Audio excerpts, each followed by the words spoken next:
All right, welcome back to the show, everyone. Hope you all are having a good day so far. So, new Eric Smith training video came out, and I'm actually really surprised by the title of this one, and I'm stoked to watch it. It's titled "Michael Jordan was actually very good at baseball," and that's a fact. Like, he actually was. I don't know why it's funny for people to poke fun at the guy. You know, he played baseball for a year, and basically he was increasing fast in his skill level. And then eventually he went back to basketball. It's not like he ran away from it. And I think the context a lot of people are missing, even though these are the same people who like to talk a lot of trash about this, is the fact that there was a major league strike going on, and they tried to pull up all the minor leaguers as well as Michael Jordan into the pros. And that's when Jordan said, "No, I'm done," because he wanted to earn his way to the pros the legit way. I don't know what about this is funny. Like, it's something to poke fun at. Like, that's something respectable. Like, okay, you know, you had your dreams served to you on a platter, but you said, "I wanted to earn it. I didn't want it given to me." I respect that. Anyways, you guys, as I always do, I'm going to stick the link to the original video from Eric down below in the description. Highly recommend checking out his channel if you haven't done so yet. Everybody, please like the video. It helps out a ton. And also shout out to members. You'll see a list of channel members in that same description box. Guys, I want to see what this is all about. Let's get into it. Here we go. Okay, I've been seeing this clip circulating recently, and it's been pissing me off. Yeah, it pissed me off too. Because you've got to show some more reverence to MJ, after he's one of the main reasons both of you are multimillionaires and billionaires. But also because while Michael Jordan was playing, ignorant national media was also bashing him. Yeah, I'm 10, 12 years in, I got 4 MVPs and 4 championships, like, but do I still want to do this shit? You know what I'm saying? You know how hard it is. Some people say, I want to go play baseball. Right? Yeah, and then I want to come back. Well, some people say, I'm going to go 22 straight. Now in this video, I want to address two things. First, was Michael Jordan good or bad at baseball? And two, more importantly, how did the experience shape his mentality?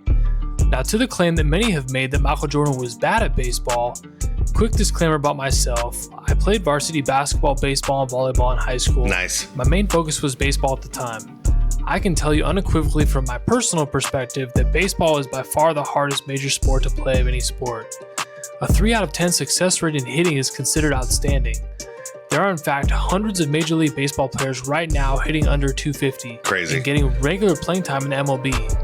There was a prospect for the Padres named Ethan Salas, who was ranked a top 5 prospect in baseball last year and was hitting 206 in 2024. Well, it makes me feel a little better. I never played baseball seriously, but I played all sports growing up. Baseball was a funny one for me. I was a decent pitcher, but I was like, I would call myself Jose Canseco, because I would either strike out, which was, you know, about 50% of the time, or balls going out. That's it's a home run or a strikeout. So it was either, I either looked like a badass or I looked like a schmuck. And this year is down to 188 and is still pretty highly ranked. Pitching is just as hard, with pitchers missing their spots on over 90% of pitches. If any of you doubt how hard baseball is and you're a great athlete, go out and throw a football to your friend, go shoot some 3-pointers, go spike a volleyball, go kick a soccer ball, and then go to the batting cage and hit 95 miles an hour. Let me know which one you have the least success with. Now imagine I've gone to a batting cage, I don't know, it's been a long time, at least 5 years ago. I was terrible. Yeah, so I'll tell you that. Like, when I was a kid, I was able to hit at least decently because I practiced, like, all the time. Nowadays, though, if you think you're just going to grab a bat and just start cranking balls out of the stadium, it's not going to happen. Leagues where everyone in the league is 22 to 24 years old and has been playing baseball year-round since they were 8 to 10 years old. They have dedicated their whole lives to this. So let's talk quickly about Michael Jordan's development process. He played Little League and high school baseball, and he actually led his JV team in hitting at .433 his junior year, but he was not allowed to play his senior year due to questions about his eligibility for playing in a basketball all-star showcase. This was the last time Michael Jordan touched a baseball until 1994. He retired from the NBA, trained with Tim Grover to transform his body from basketball to baseball, and trained with the White Sox AA hitting instructor Walt Hriniak and and the White Sox fourth outfielder and defensive specialist Mike Huff for essentially 2 months to get ready for spring training. The White Sox obviously gave him a publicity legacy appointment to the spring training squad, but behind the scenes, Hryniak convinced the White Sox GM at the time, Ron Schuler, that MJ was deadly serious and was improving rapidly. They promptly played an exhibition game against the Chicago Cubs on April 7, 1994, and Michael Jordan batted sixth in the lineup with White Sox legends Robin Ventura and Ozzie Guillen in Wrigley Field. Before the game, MJ had this quote for all the reporters who had been bashing his attempt as delusion. "What if I got a hit today?" he asked. "You guys would fall over, wouldn't you?" Well, he got his chance. In the sixth inning, after starting 0 for 2, he faced Cubs lefty Dave Otto, who pitched 45 innings in the majors that year with a 3.80 ERA. Jordan promptly smacked a hard ground ball to third that deflected off the third baseman's glove into left field for an RBI single. His next at bat, he hit an RBI double down the third baseline again to tie the game off another major league pitcher, Chuck Crimp, who pitched 64 innings that year for the Cubs at a 4.48 ERA. Guys, I'm sorry, but that's absolutely ridiculous from MJ. Now quickly to his minor league career. They wanted to start him off Hey man, let's be real. but MJ they felt didn't the have pressure. the press facilities there to handle it. Oh, my keyboard's not working. So they sent him to Double-A in Birmingham. He started his minor league career with a 13-game hit streak, but he was attacking fastballs after a few weeks of scouting. Obviously, no pitcher wanted to be the one to give up a hit to a guy who hadn't played baseball in 15 years. So he started getting only off-speed pitches and fastballs out of the zone for the next several months, and he went into a deep slump. The national media was killing him. But he was the first to the cage every day, hitting the cage 3 times a day, and mid-season it culminated in this moment. Oh yeah, I remember this. I guess I feel like I was the only one who thought this was the coolest thing in the world. MJ wins 3 championships, and now he's trying to be a professional baseball player. That is just ridiculous. Was I the only one? Like, of course, I was grieving Michael Jordan not playing basketball anymore like anybody else. But I got to watch his journey in baseball and see, I'm still a Jordan fan. It's not just Jordan in basketball. So I was rooting for him to succeed here. And he was. I mean, he was succeeding. The reporters would make it seem like a different thing because they were just trying to destroy him. But man, did I enjoy the journey. And how much cooler is it to say, man, I played a career that got me as already to the point that I was considered the greatest of all time. 3 championships in a row. I retired because of personal issues. And then afterwards, I ended up playing baseball, and I got asked to jump up to the major league, but then I said no. I went back to basketball, and I won 3 more championships and sealed the deal as the GOAT. How cool of a story is that? So I disagree with Kevin Durant completely with his take of, well, some guys like to go 22 years straight. I don't see that as nearly as cool. It's the same old thing. At this point, we're sick and tired of LeBron. Like, even his own fans are sick and tired of him. That didn't happen with MJ because MJ was a journey. From young MJ to first repeat MJ to baseball MJ to second repeat MJ to Wizards MJ. Completely different chapters in a book. Well, LeBron, it just looks like over and over and over again. It's the same crap. Sorry, KD. Same with you, buddy. You're just a guy who's getting 30 points a game on, if 25 to 30 points a game. And you're doing the same crap every year. I don't see anything like special. I don't see any new tricks or skills that you have each year. Like, you're the same guy over and over again. Ridiculous. Around this time, he started really liking the mental approach to hitting when guys were on base. He felt pitchers didn't want to walk him, so he was more likely to see something in the zone, and he was able to slap the ball to move the runner along and often beat it out with his excellent speed. This led to a stunning 51 RBIs, which was 4th on a team which produced 20 future major leaguers. He was second on the team with 30 stolen bases and somehow finished with 3 home runs. Granted, his average wasn't great at 202, but still. Most MLB teams also participate in young prospect leagues after the minor league season. I mean, since I'm not great at baseball terms, but the way you opened up this video helps out a lot. So about a 248 should be actually pretty average, pretty good, right? These numbers. So MJ being down here, I mean, that soon, that early, from not playing baseball for how many years, and he's already right there. He's not the worst, you know. We see this guy. Okay, I mean, he's the second worst, but still, he has not been playing his entire life like everyone, so he's catching up so fast. And in those days, it was customary to send your top 6 prospects to Arizona to play in this league. The White Sox sent Jordan, and he promptly hit .252 against the other top prospects in the game. His debut game in the Arizona League was a microcosm of his first year in the minors, with obvious talent but much inexperience. The San Diego Tribune reported on it saying, "It was an up-and-down fall league debut for Jordan. He had an infield hit his first time up, but promptly was picked off. His second time up, with runners on second and third, he popped up. In the 5th inning, he committed 2 errors in left field to help Tempe score 4 runs. But he followed up with a hard single in the 6th, then a single to drive in, tying and winning runs in the 7th, and another single in the 9th after he was brushed back. His line, 4 for 5, 2 RBIs, 2 errors, and a base running mistake." Now, he was slated to be promoted to AAA the following year, and yes, we can admit it was probably half for his improvement, half for publicity stunt. Yeah. But with the baseball strike looming, MJ felt he couldn't betray his fellow players by crossing the picket line to be a replacement player. So he joined the strike and refused to play. Facing the reality of the situation and closely monitoring the championship aura that he had developed for the Bulls rapidly fading, with his now 1 year removed from the team, and they have a losing record at the All-Star break. Yep. Guys, like, this is the context that a lot of people are always missing. 1, Eric just covered it. They asked him to bump up, and he said no. 2, the 93-94 season and the 94-95 season were completely different stories, okay? Yes, the Bulls made the playoffs in 93-94. Well, you can say 94 playoffs. They lost to the Knicks in 7. That was looking somewhat promising, but the collapse that happened at the end of that series bled into 94-95.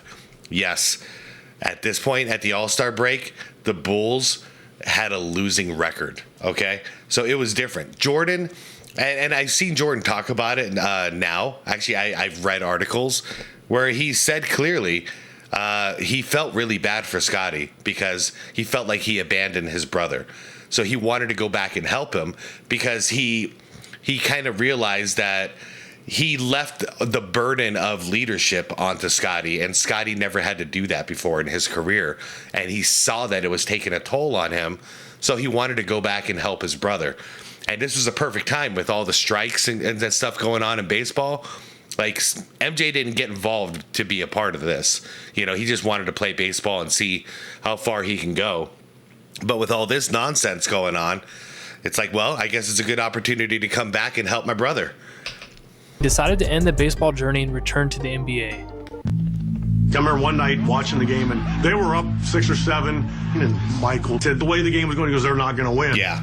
And I was just sitting there kind of half paying attention. He goes, "What they need isn't there." And I didn't quite follow him, and he was talking about himself. Yeah. 10-point lead for the Knicks. That's it. They needed a closer. The best closer they had at the time was a young Tony Kukoc. The guy was clutch, but Tony didn't have the ability to take over a fourth quarter. But as far as, like, if you can get it down to a 1-point game, ball in your possession, 5 seconds left, chances are Tony's going to hit that shot. But if you're down by 8 points with 4 minutes left in the fourth quarter, you don't have that guy in the Bulls anymore who's going to just cut that lead within 2 minutes and dominate the rest and then close out the game. That's why they needed Michael Jordan. Again, I And want you to can see that's guilt. You know, he's experiencing guilt because he's watching the game, knowing what he would do to help his team, but he's not there, and he knows what's going to happen. They're going to lose because he's not there.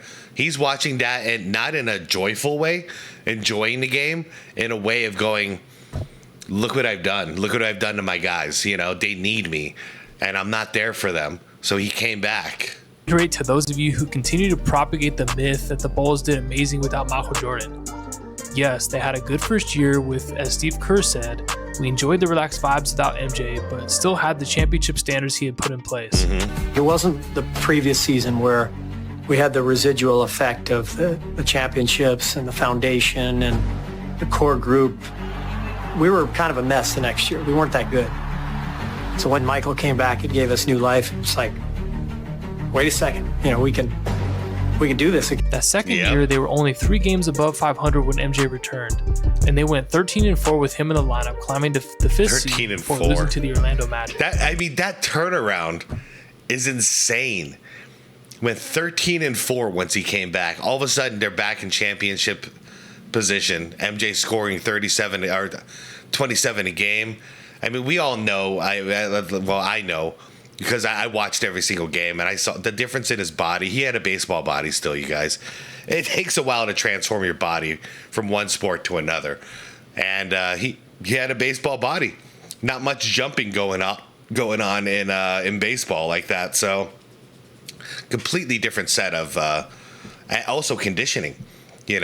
That ability to run up and down the court constantly is a different type of athleticism than you need in baseball. They both have completely different things.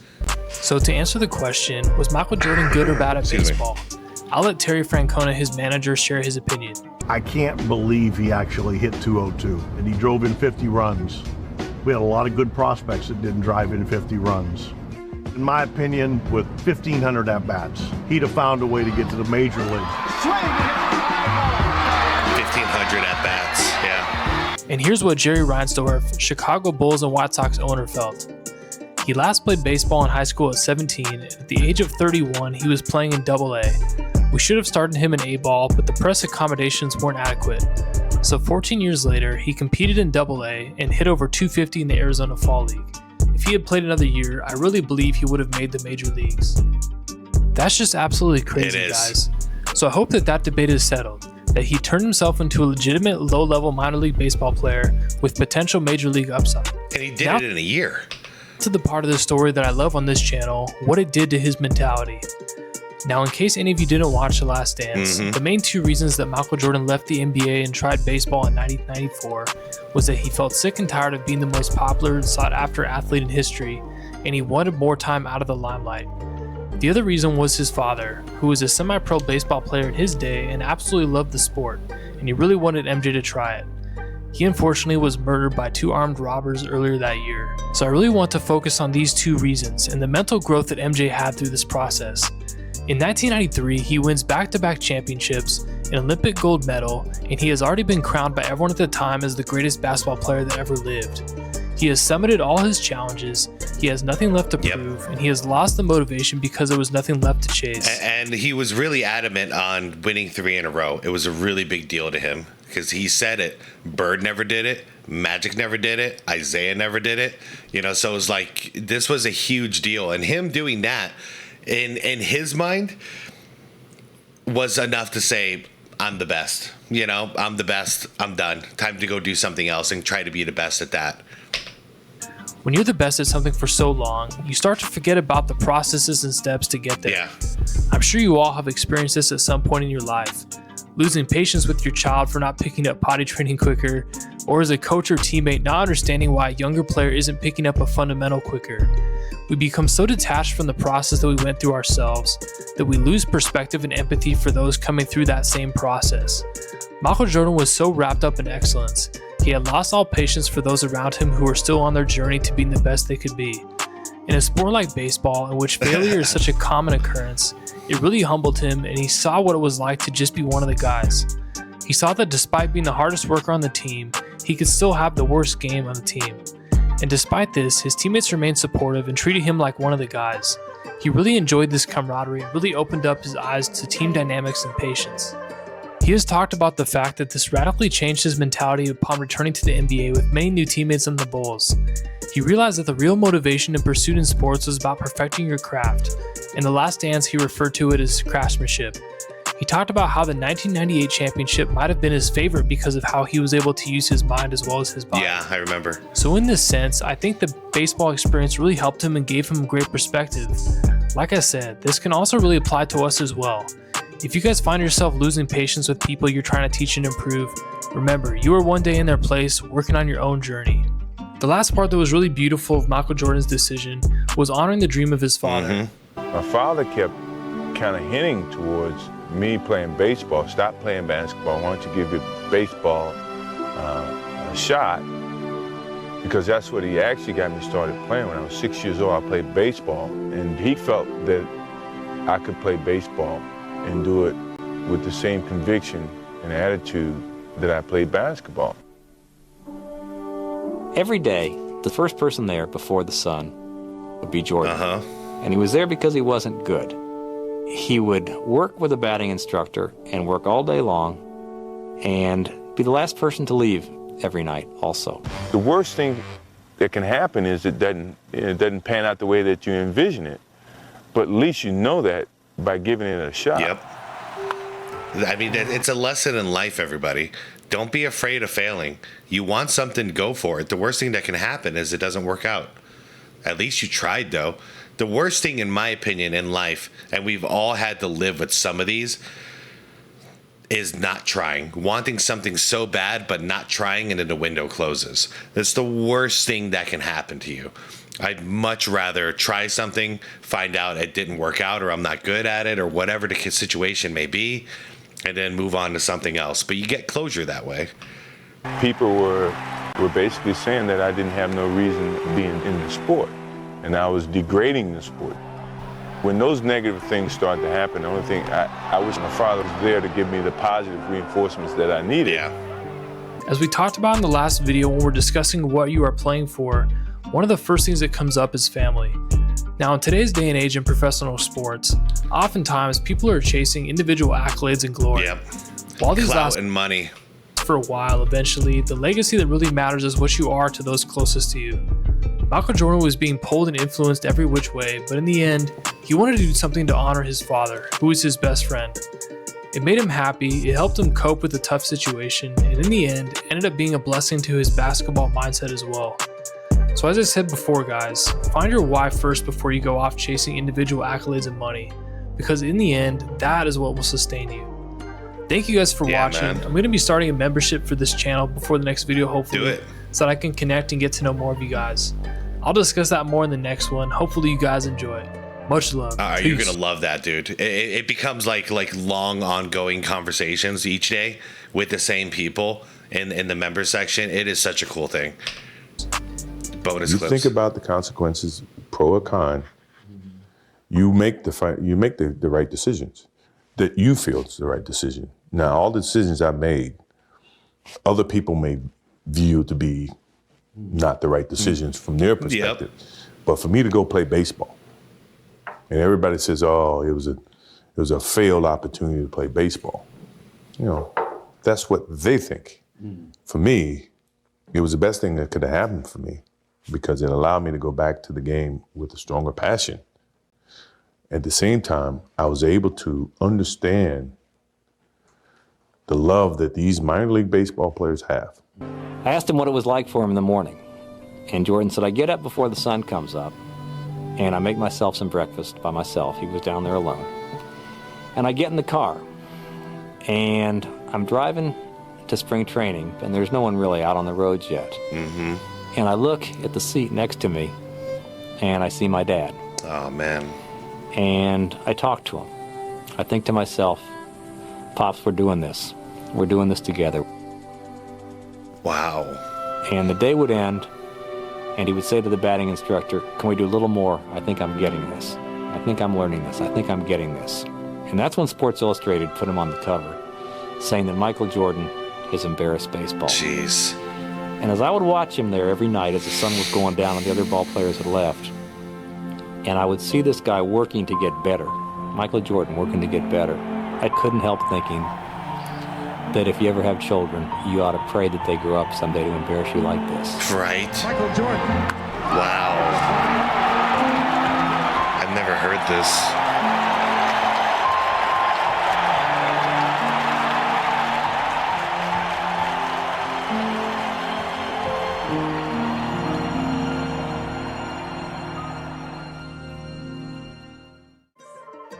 Man, that might have just been like the most beautiful Michael Jordan baseball video I've ever seen.